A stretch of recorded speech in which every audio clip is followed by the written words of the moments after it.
Salut à tous, on se retrouve aujourd'hui pour parler du Paris Saint-Germain ce jeudi 20 mars. On commence tout d'abord avec la trêve internationale, donc on peut voir bien sûr tous les Parisiens convoqués en sélection hier. Deux Parisiens ont joué tout d'abord l'équipe de France U17 avec le jeune Ibrahim Mbaye. C'était un France-Finlande 4-0 pour l'équipe de France. Mbaye a effectué plusieurs bonnes percussions dans son couloir, dont une qui permet le premier but de l'équipe de France. Donc il est sorti à la 66e minute de jeu, donc vraiment une belle partie du jeune Parisien. Donc prochain match pour lui et l'équipe U17 de l'équipe de France, c'est le samedi 22 mars, donc là après-demain à 15 h. Donc ce sera un match contre l'équipe danoise U17. Voilà, donc bonne nouvelle pour Ibrahim Mbaye.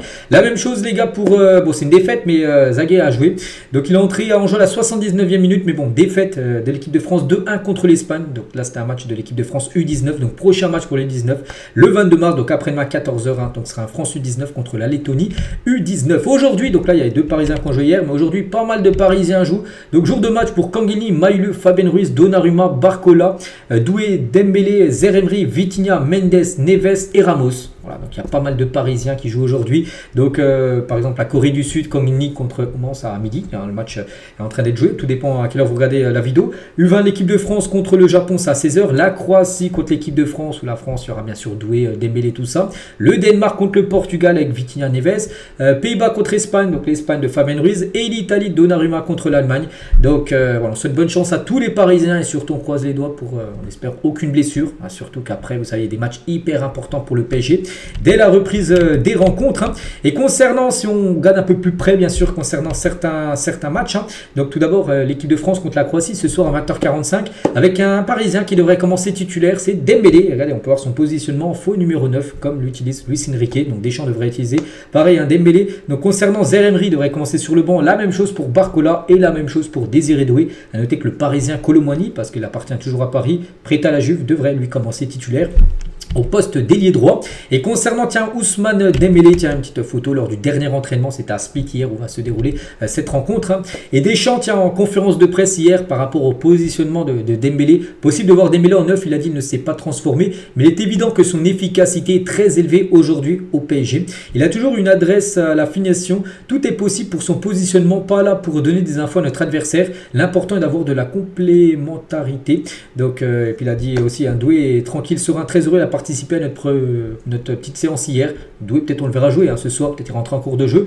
Mais voilà, Dembélé lui devrait bien commencer titulaire et certainement en faux numéro 9. Et on espère buteur, Ousmane Dembélé. Et Mbappé, ancien Parisien, et sur Ousmane Dembélé, il est également en conférence de presse, le capitaine Kylian Mbappé. Donc j'ai toujours été excité de jouer avec lui, encore plus quand tu vois sa forme, c'est une arme importante. Si on a un Ousmane aussi bon qu'au PSG, on va gagner des matchs. Voilà ce qu'a pu dire le capitaine de l'équipe de France, ex-parisien Mbappé, sur son ancien coéquipier à Paris, bien sûr, Ousmane Dembélé. Donc voilà ce qu'a dire sur l'équipe de France. Alors, on souhaite bonne chance aux Bleus.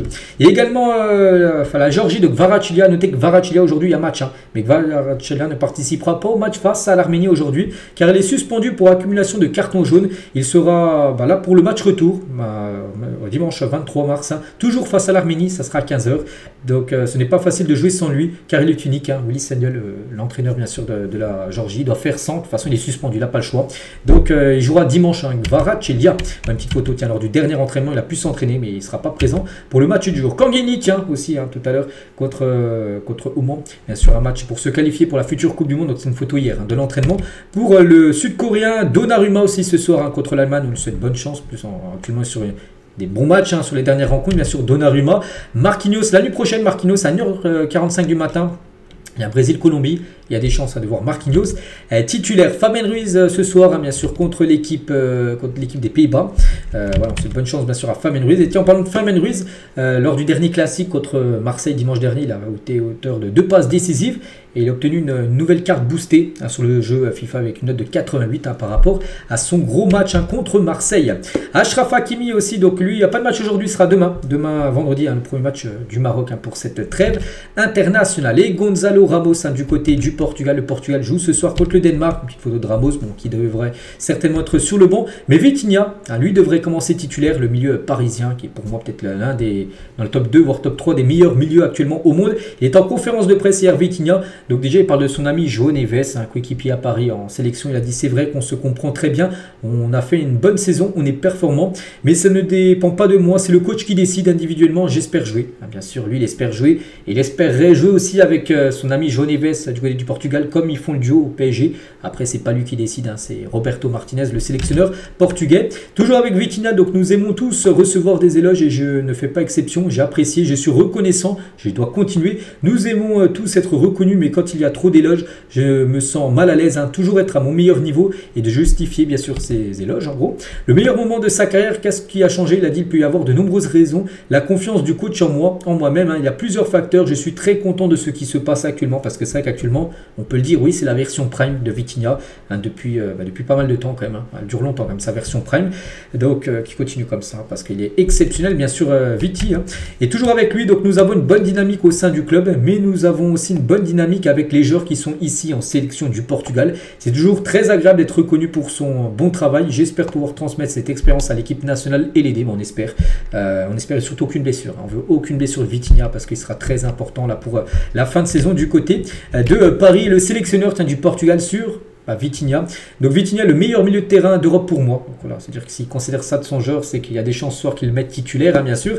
Donc João Neves a très bien progressé et c'est utile hein, quand les joueurs prennent du plaisir à jouer au football. Voilà ce qu'a pu dire hein, bien sûr le sélectionneur du Portugal hier en conférence de presse. Et tiens, vu qu'on parlait un peu du Portugal, un petit débat, d'après vous, est-ce que le Portugal possède actuellement le meilleur milieu au monde hein, pour une sélection? Certainement, avec deux Parisiens, donc João Neves, Vitinha et peut-être on rajoute aussi Bruno Fernandes, un joueur de Manchester United qui est très bon. Donc oui, je pense que je vois pas une autre équipe, une autre sélection avec un meilleur milieu de terrain que le milieu du Portugal qui est tout simplement exceptionnel. On va parler aussi de William Pacho et rien à voir avec l'Équateur, mais on a appris que mercredi dernier il y a eu un petit problème. Donc William Pacho aurait eu une mauvaise surprise en rentrant.